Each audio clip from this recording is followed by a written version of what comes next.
하나님의 말씀 구약 성경 창세기 제18장 1절부터 15절까지 말씀입니다. 여호와께서 아모레의 상수리 나무들이 있는 곳에서 아브라함에게 나타나시니라. 날이 뜨거울 때에 그가 상막문에 앉아 있다가 눈을 들어본즉 사람 셋이 맞은편에 서 있는지라.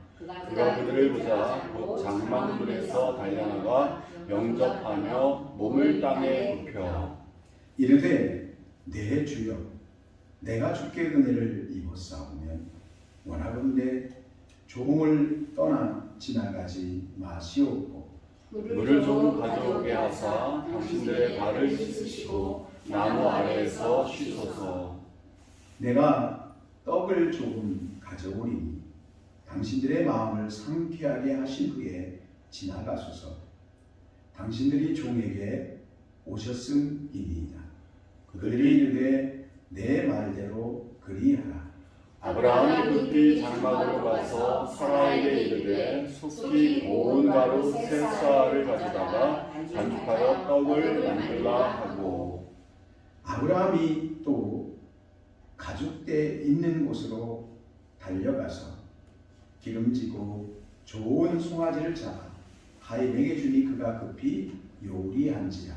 아브라함이 엉킨 젖과 우유와 하인이 요리한 송아지를 가져다가 그들 앞에 차려놓고 나무 아래 모셔 섬에 그들이 먹으니라. 그들이 아브라함에게 이르되 내 아내 사라가 어디 있느냐? 대답하되 장막에 있나이다.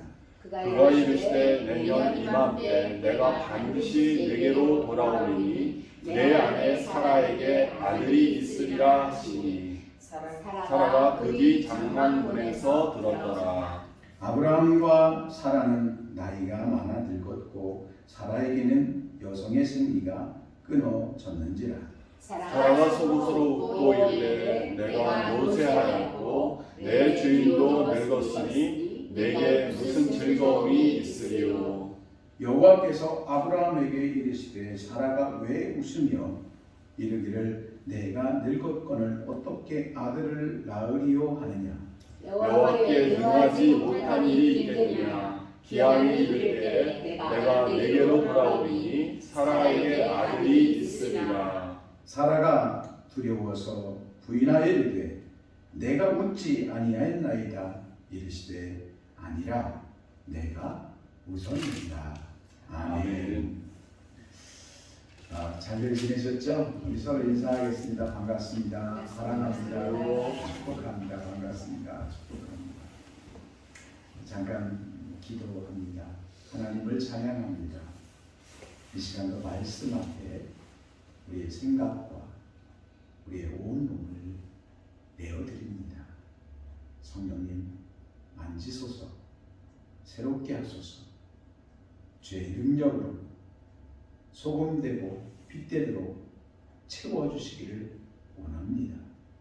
우리의 생각, 우리의 가치관, 삶의 모습 하나님이 원하는 모습으로 조정하시고 새롭게 하여 주시옵소서. 부족한 종은 오직 말씀의 도구로만 사용해 주옵소서. 예수 그리스도의 이름으로 기도하옵나이다. 아멘. 함께 나눌 말씀의 주제입니다. 여호와께 등하지 못할 일이 있겠느냐라는 그런 제목입니다. 여호와께 등하지 못할 일이 있겠느냐. 하나님은 이 말씀을 통해서 하나님에게는 등하지 못할 일이 없다. 하나님은 능치 못하실 일이 없으신 하나님이다. 이것을 우리들에게 교훈해 주고 있습니다.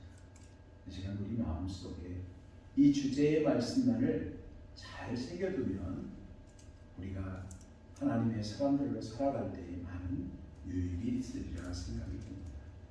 여호와께 능하지 못할 일이 있겠다. 하나님께는 능치 못하실 일이 없으신 능력의 하나님이십니다. 우주 만물의 창조자 하나님입니다.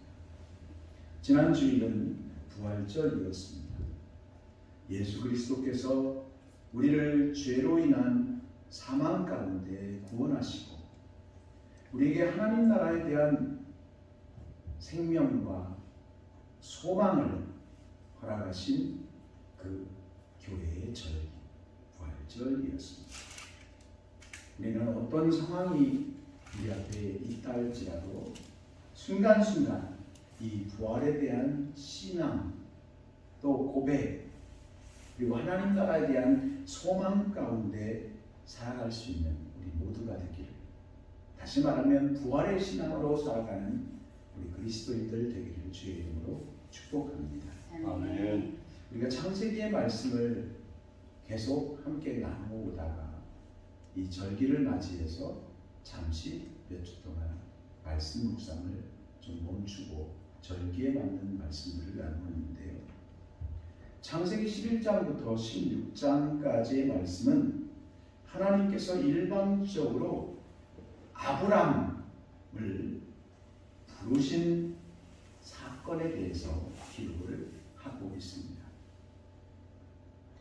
하나님의 말씀을 들은 그 아브람, 그는 말씀에 이끌려지고 또 순종하여서 고향과 그리고 친척과 아버지 집이 있는 하란 땅을 떠나서 가나안 땅으로 옮겨가게 되었다라고 하는 이 말씀들을 우리가 여러 시간 함께 나누었습니다.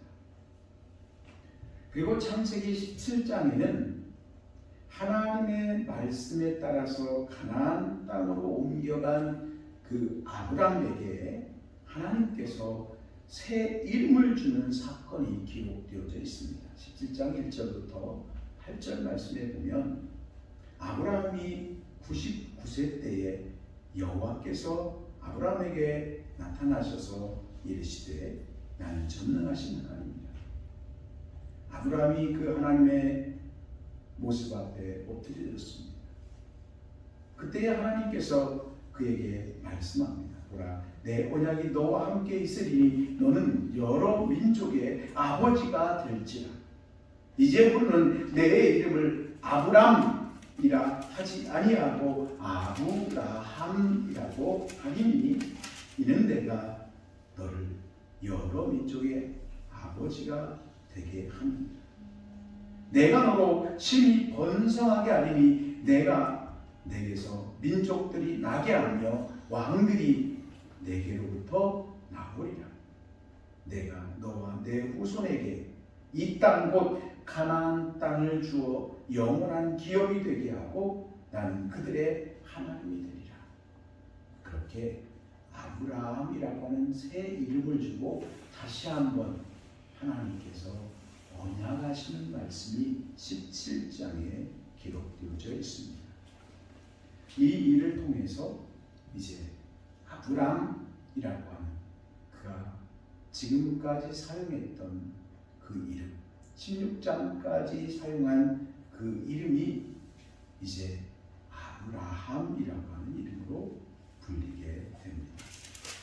또한 하나님께서는 이 아브라함의 아내도 이름을 바꾸어 주었습니다. 아브라함의 아내의 이름이 원래는 사레였습니다. 그런데 그 아내의 이름도 이제는 사라라고 하라고 해서 사라라고 하는 이름을 창세기 17장 15절에서 허락을 합니다. 하나님께서 새로운 이름을 주신 것은 이제부터는 하나님께서 약속하신 일들을 이루겠다. 이제부터는 내가 너에게 약속한 그 새로운 일들을 시작하겠다라고 하는 의미를 담아서 새로운 이름들을 그들에게 주신 것입니다. 함께 읽은 이 말씀은 새 이름을 받은 그 아브라함과 사라가 여호와 하나님을 만난 이야기가 기록되어져 있습니다. 이 말씀을 통해 우리는 두 가지 정도를 집중적으로 생각해보며 말씀의 은혜를 나누려고 합니다. 먼저는 하나님께서 아브라함을 찾아오신 일과 아브라함이 하나님을 영접한 일, 즉 아브라함과 사라의 믿음의 상태에 대해서 생각해 보려고 합니다. 그리고 또 하나는 하나님께서 아브라함과 사라에게 요청하신 믿음은 어떤 믿음인가라고 하는 것을 생각을 해보려고 합니다. 날씨가 아주 뜨거운 날씨였습니다. 하나님께서 길손의 모습으로 지나가는 어떤 나그네의 모습으로, 또는 여기서 길손이라고 하는 말을 다르게 표현하면 손님이라고 표현도 가능합니다. 그런 길손의 모습으로 장막문에 앉아있는 아브라함 곁으로 찾아오셨습니다. 아브라함의 눈에 보이는 그 길손들은 3명의 사람이었습니다. 그 중에 한 분은 여호와 하나님이었고, 그리고 둘은 천사였습니다. 그 내용이 18장, 19장에 보면 해석이 되어져 있습니다. 하나님께서 사람의 모습으로 두 천사를 데리고 아브라함에게 찾아오신 것입니다. 지금까지 하나님께서 아브라함을 찾아오실 때는 이런 방법이 아니었습니다. 일방적으로 하나님께서 말씀으로 아브라함을 찾아오셨습니다. 그런가 하면 또 15장 12절에 보면 깊이 잠든 가운데, 환상 가운데 그에게 찾아오셨습니다. 그런데 오늘 이 말씀에는 사람의 모습을 가지고 3명의 사람의 모습으로 아브라함 앞에 하나님이 두 천사와 함께 찾아오신 것입니다. 이렇게 하나님이 사람의 모습, 인간의 모습을 가지고 아브라함에게 찾아오신 이 사건은 장차 예수 그리스도께서 사람의 모습으로 이 세상에 오실 것을 예표하고 모형으로 보여주는 그런 의미가 담긴 사건이다라고 말을 할 수가 있습니다. 무더운 날씨에 찾아온 3명의 나그네들, 손님들. 아브라함은 그들을 보자마자 앉아있던 곳에서 달려 나아갔습니다. 그리고 그 손님들을 영접하고 몸을 땅에 엎드리면서 그들에게 절을 합니다. 그리고 겸손하게 그 길손들에게 요청을 합니다. 내 주여, 내가 주께 은혜를 입었사오면 원하건대 종을 떠나 지나가지 마옵소서. 당신들의 발을 씻으시고 나무 아래에서 쉬소서. 내가 떡을 조금 가져오리니 당신들의 마음을 상쾌하게 하신 후에 지나가소서. 그렇게 요청을 합니다. 내 주여, 내가 주께 은혜를 입었사오면 이라고 하는 이 말씀은 전동 번역서에는 괜찮으시다면 이렇게 번역을 하고 있고요. 리빙 바이블이라고 하는 책에서는 제발 부탁드리건대 라고 하는 그런 말로 번역을 하고 있습니다. 표준세 번역에서는 손님들께서 저를 좋게 보신다면 이렇게 번역을 하고 있습니다. 대접한다라고 하는 것은 매우 좋은 일입니다. 사도행전 20장 35절 말씀에 주 예수께서 친히 말씀하신 바 주는 것이 받는 것보다 복이 있다, 그렇게 기록을 하고 있습니다. 여러분, 주는 것이 받는 것보다 훨씬 복 있는 일인 줄로 믿습니다. 부모님들은 자녀들에게 주는 일이 얼마나 기쁘고 행복한 일인지 모릅니다. 그렇죠? 네. 때로는 그것 때문에 힘들 수도 있습니다. 부담이 될 수도 있습니다. 그런데 받는 것보다는 줄 때의 부모로서의 그 정체감이 더 세워지고 그 마음속에 잔잔한 기쁨이 오랫동안 부모들 마음속에 머물러 있는 것 아닙니까? 그렇죠? 받을 때보다 줄 수 있을 때가 훨씬 더 기쁨이 큽니다. 주고 싶은데 줄 수 없는 여건과 상황이 되면 얼마나 힘들겠습니까? 우리 그리스도인들, 믿음의 사람들은요, 내 주변에 있는 사람들이 나에게 잘해주든 못해주든 그것은 그들의 문제이고 나의 문제가 아닙니다. 그렇죠? 우리들이 할 수 있는 것은 내 입장에서는 무조건 그들을 사랑하는, 줄 수 있을 만큼 그들에게 함께 나누고 주고, 이 일은 나의 몫입니다. 그러니까 상대방이 나를 어떻게 대하느냐, 그것에 매일 필요가 전혀 없는 것입니다. 우리는 하나님의 사람들로 살아가고 있기 때문에 그렇습니다. 하나님의 말씀에 이끌려지는 삶을 살기 때문에 하나님이 주라라고 말씀하셨기에 우리는 주는 것입니다. 그러니까 우리가 세상 사람들의 모습과 똑같이 저 사람이 나에게 안 주니까 나도 안 줄 거야 라고 하는 것은 전혀 그리스도인답지 못한 모습입니다. 우리는 누구든지 우리의 이웃들을 대할 때 그들에게 친절하게 대하고 웃으면서 대하고 섬기며 대하고 대접하는 그런 모습으로 대할 수 있는 우리들이 꼭 되어야 합니다. 이것이 복음의 능력입니다.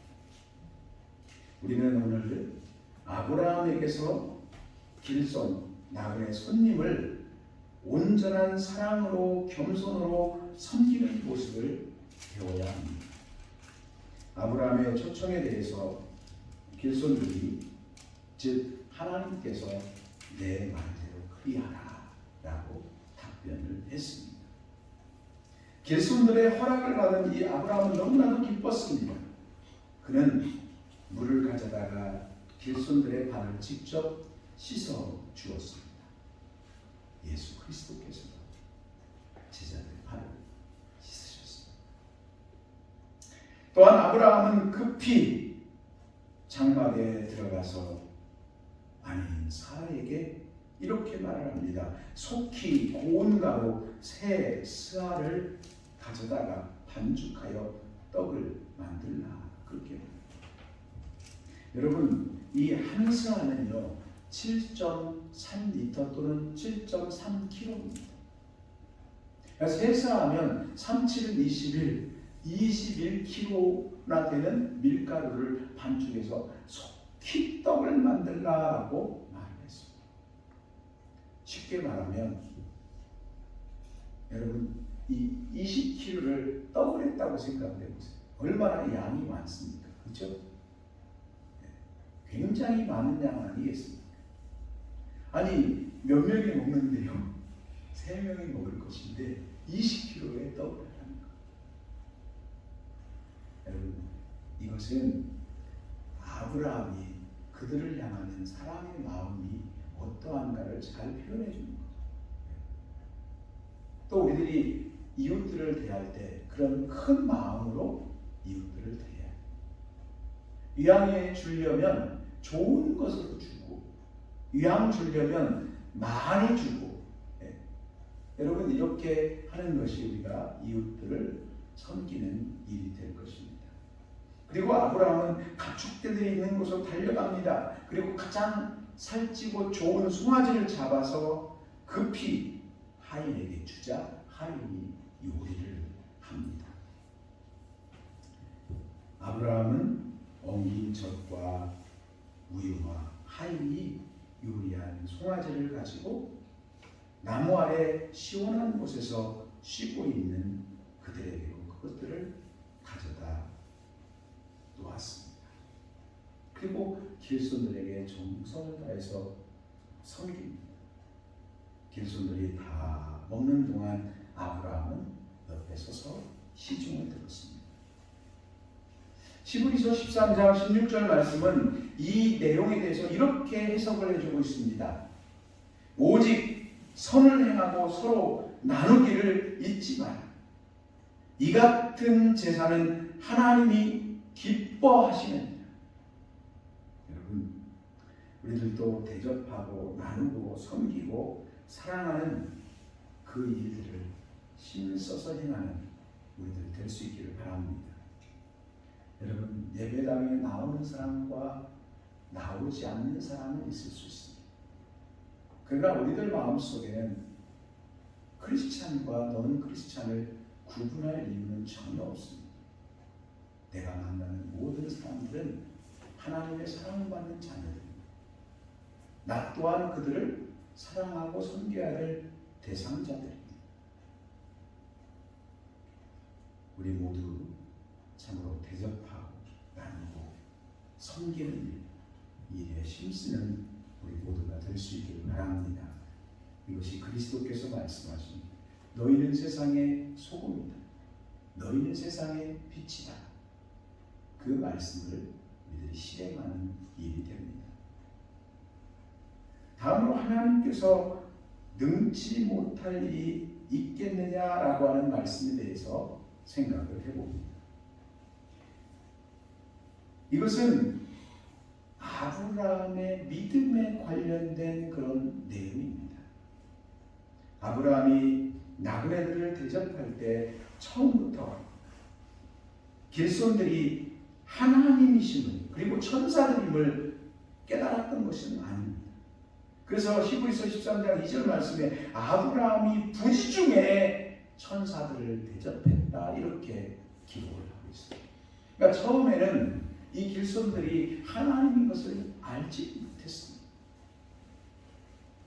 그런데 부지 중에 알지 못하는 가운데 천사들을 그리고 하나님을 섬기고 만나고 대접하게 됐다는 것입니다. 여러분, 내 주변에 부지 중에 찾아오시는 하나님이 계심을 꼭 기억하시기 바랍니다. 앞서 제가 우리 이웃들을 섬기자라고 하는 그 이야기를 잠깐 드렸는데 그 이웃들 가운데 하나님이 함께 계십니다. 하나님은 이웃을 통해서 우리에게 찾아오시기 때문입니다.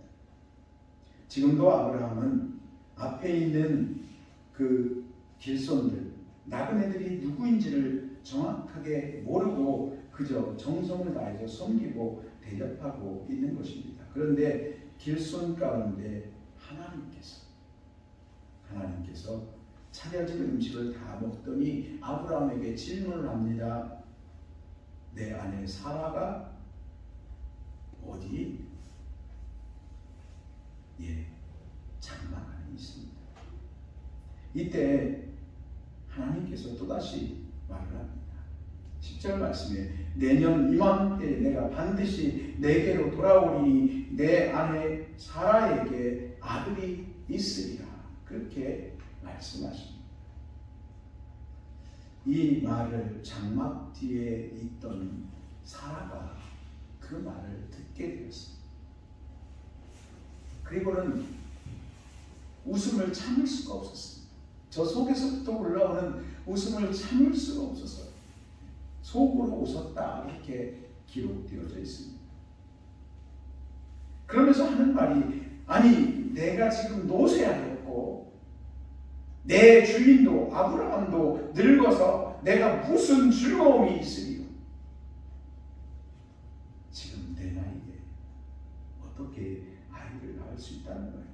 내가 생리가 끊어진 지가 언제인데 그리고 나의 남편 저 아브라함 나이가 99살이고 내 나이 또한 89세인데 어떻게 아이를 낳을 수 있다는 말입니다.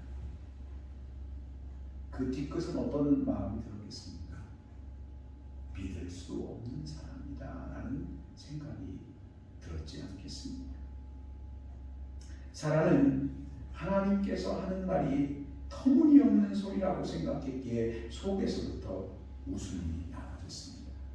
그때 하나님께서 자신이 하나님임을 밝히면서 아브라함에게 사라를 책망하는 말씀을 하셨습니다. 13절 말씀에 여호와께서 아브라함에게 이르시되 사라가 왜 웃으며 이르기를 내가 늙었거늘 어떻게 아들을 낳으리로 그렇게 말을 하느냐?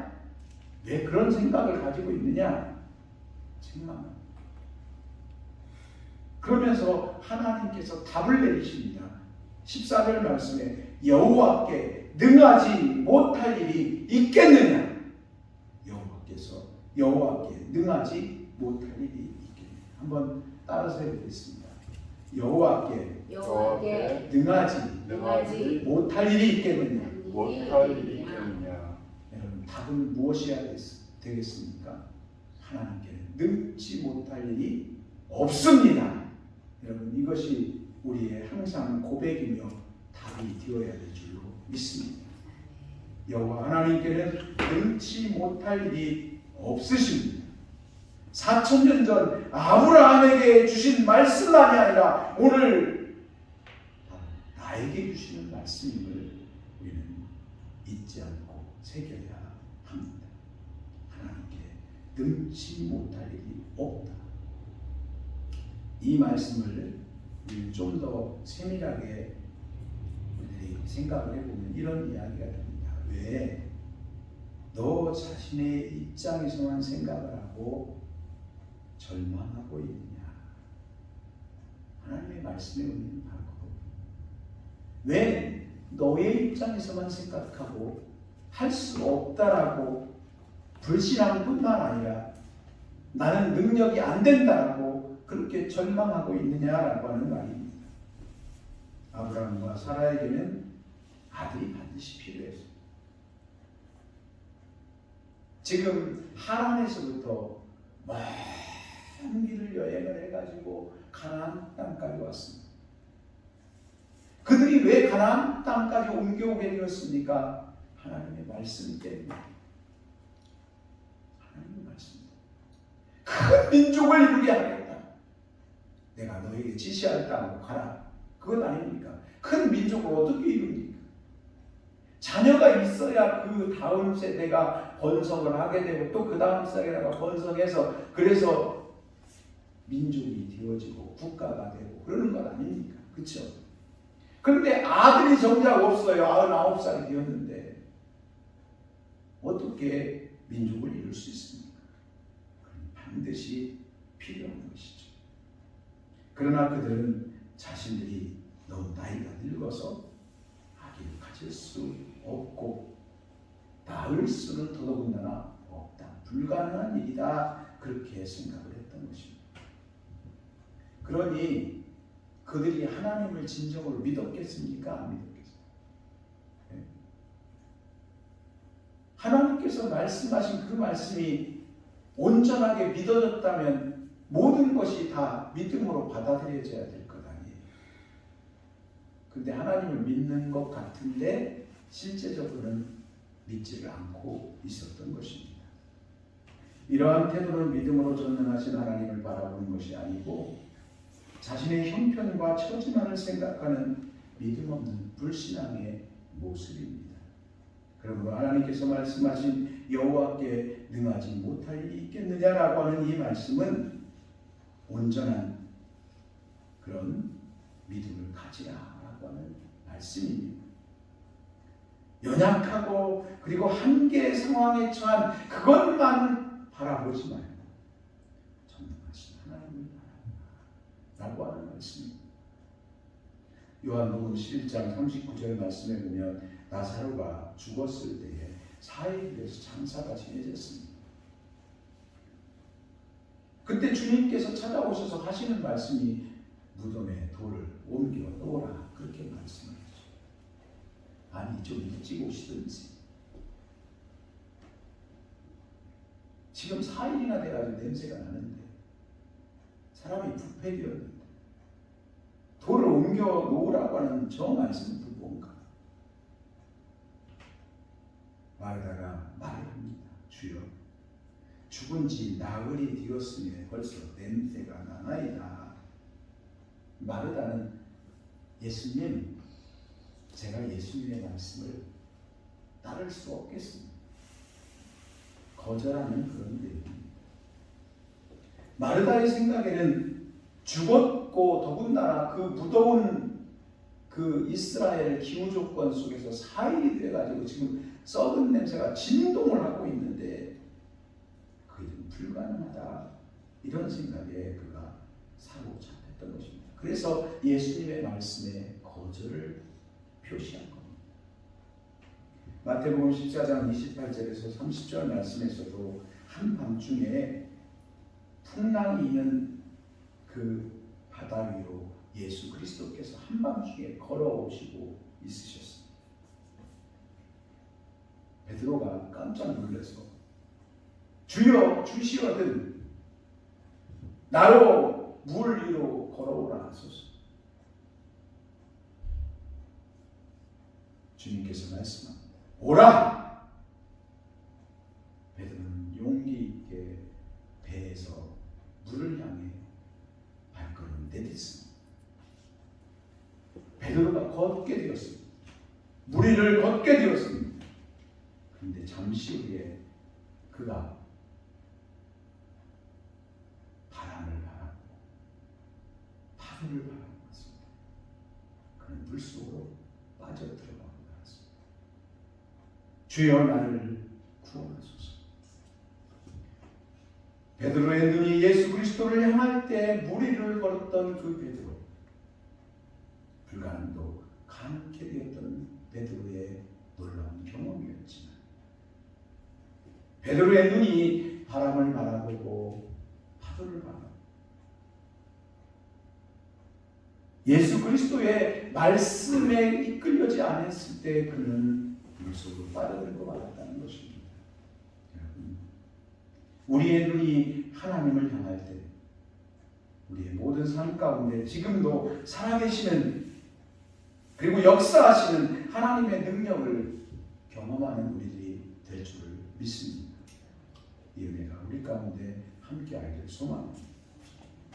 또한 여호와께 능하지 못할 일이 있겠느냐라고 하는 이 말씀의 좀 더 깊은 의미는 왜 해결할 수 없는 문제들을 하나님께로 가지고 나오지 않느냐라고 하는 그런 의미가 담긴 말씀입니다. 왜 너 혼자 힘들어하고 왜 하나님께 가지고 나오지는 않느냐 그런 말씀입니다. 사람의 힘으로 사람의 능력으로 해결할 수 없는 문제를 그 무거운 짐을 그대로 가지고 하나님을 믿는다고 하면서도 그대로 가지고 살아가면서 자신의 생각과 자신의 방법대로 해결하려고만 하는 사람들이 너무나도 많이 있습니다. 이 시간 아브라함의 이 사건을 통해 하나님이 말씀합니다. 내게 맡겨라. 하나님께 맡겨라. 여호와께 능하지 못할 일이 있겠느냐? 왜 너의 무거운 짐 내게로 가지고 오지 않고 너 자신의 힘으로만 해결하려고 하느냐? 그런 말씀이죠. 귀신 들린 자녀를 둔 아버지가 예수님께 간절히 구합니다. 무엇을 하실 수 있거든 우리를 불쌍히 여기사 도와주소서. 그때 예수님께서 말씀합니다. 할 수 있거든이 무슨 말이냐? 믿는 자에게는 능하지 못할 일이 없느니라. 예수 그리스도께서 그 아이의 손을 잡아서 일으켜 세웠을 때 귀신이 쫓겨나가고 그가 건강케 되었더라. 마가복음 9장 14절 이하에 기록되어져 있는 말씀입니다. 말씀을 정리하며 마치겠습니다. 여러분, 하나님은 지금도 우리의 삶 가운데 항상 함께 계시는 살아계신 하나님입니다. 우리와 함께 계시는 하나님은 하나님의 자녀들, 우리들이 모든 문제들을 가지고 자신에게 나아가서 고백하고 기도하기를 간절히 원하고 있습니다. 여러분, 하나님께 능하지 못할 일이 없느냐, 있겠느냐라는 이 말씀을 우리 마음속에 깊이 새기며 살아가십시다. 예수 그리스도께서는 마태복음 11장 28절 말씀에 수고하고 무거운 짐진 자들아 다 내게로 오라 내가 너희로 쉬게 하리라 말씀하셨습니다.